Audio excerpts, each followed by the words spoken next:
Can you be a motorcycle enthusiast on a budget? That is the eternal question that we all want answered. So in today's video, I'm going to be breaking down exactly how much money I spent buying my first motorcycle. And it's probably a lot more than you're expecting.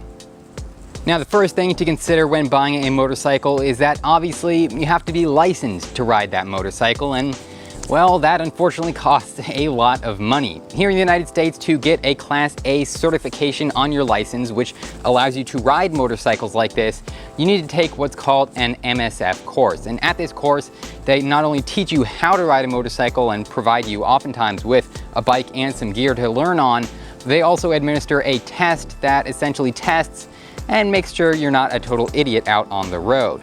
Now, I took the MSF course on a Suzuki GZ250, which was supplied by the course administrator.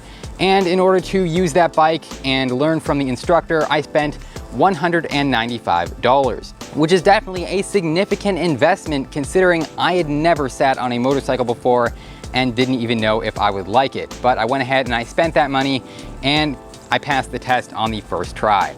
Now, once you pass the test, the next thing you'll have to do is go ahead and get your license reprinted at the DMV to show that you have that Class A certification on it. Now, obviously, a lot of these rules and regulations and fees are going to vary depending on what state or what country you're even in. But here in Florida, to get that license reprinted, to have the little picture taken again, they charged me $40 for that. So while ready just to learn how to ride motorcycles and to get the license, I'd spent around $235. But once you have your license, you're still not ready to actually purchase a motorcycle. The next thing you need to find is some quality gear. Now, I will admit, I went a little bit cheap on the gear. I did not get myself a jacket or any boots, which really those are kind of an essential necessity when riding a motorcycle. It is a very dangerous hobby, dangerous pastime. A lot of people unfortunately get into accidents and get injured doing this type of thing. So really do not skimp out on the gear. Do your own research and due diligence to find gear that works for you and your budget and your safety. However, the gear I've got is basically just these two things right here. And this is the bare minimum. I do not suggest just getting this like I do, but if you're on a tight budget like I was, this has worked for me so far. The first thing I bought was obviously a pair of gloves. Again, these are not the greatest gloves out there. I got these off of Amazon for just $25. The reason I bought them was specifically because that is a pretty low price. Now, one thing you need to make sure when buying gloves is that they have some sort of hard protector on the back where your knuckles are. This is to protect your fingers. You don't want to lose your hand or anything like that when you're out riding. You really need more protection than just the basic cloth. So like I said, I picked these up for just $25. I'll leave a link to these exact gloves down in the description below. That's an affiliate link. You can click on it. It'll take you right to the site where I bought them. But moving on from the gloves, the next thing I bought was the helmet. Now this, I did not go as cheap on as the gloves because the helmet is probably, almost definitely the most important and integral part of your outfit. This is gonna protect that thick noggin, that big brain of yours up there. Maybe it's not as big as mine. I'm not gonna body shame your brain, but basically, this is really important. So I actually went and I found a pretty good helmet. It's called the Bell Qualifier. Again, there'll be a link in the description to all this stuff I'm showing you.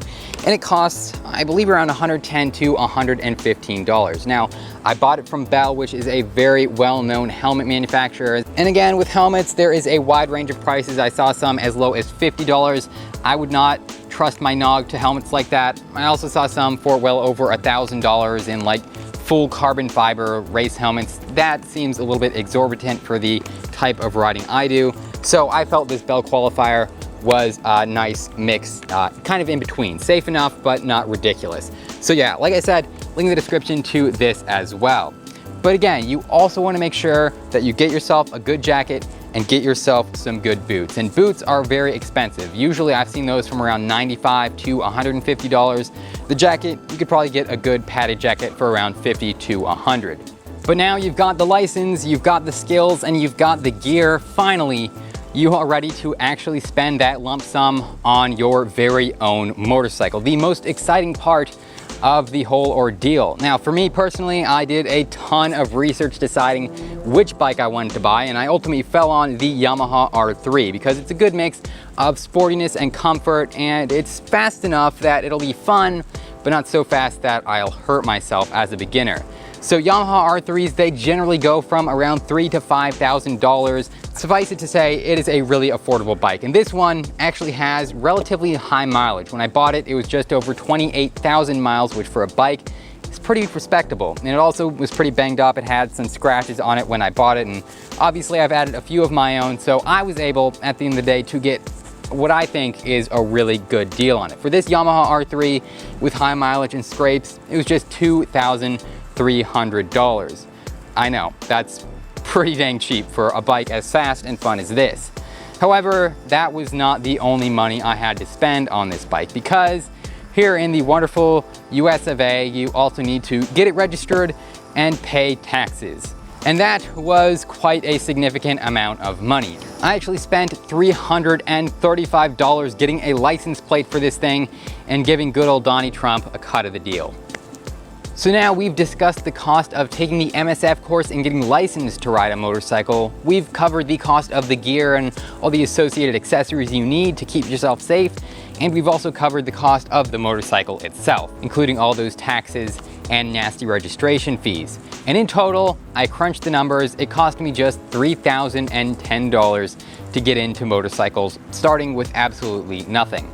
Now again, I did cheap out a little bit on some of the gear, and my motorcycle is higher mileage, so I think a more reasonable range to expect to spend is around $3,000 to $5,000, but that's still really good compared to cars, which can easily cost tens of thousands more. But hey, definitely leave your own thoughts down in the comment section below. How much have you spent getting into the motorcycle community, or how much do you plan on spending if you haven't already? Also, make sure to check out this playlist on the screen right there. All sorts of really cool videos about this Yamaha R3, from purchasing it to how fast it can go to modifying it, and essentially everything I've done with the bike to this day. Really cool playlist. Highly encourage you to go watch it, and also subscribe if you haven't already.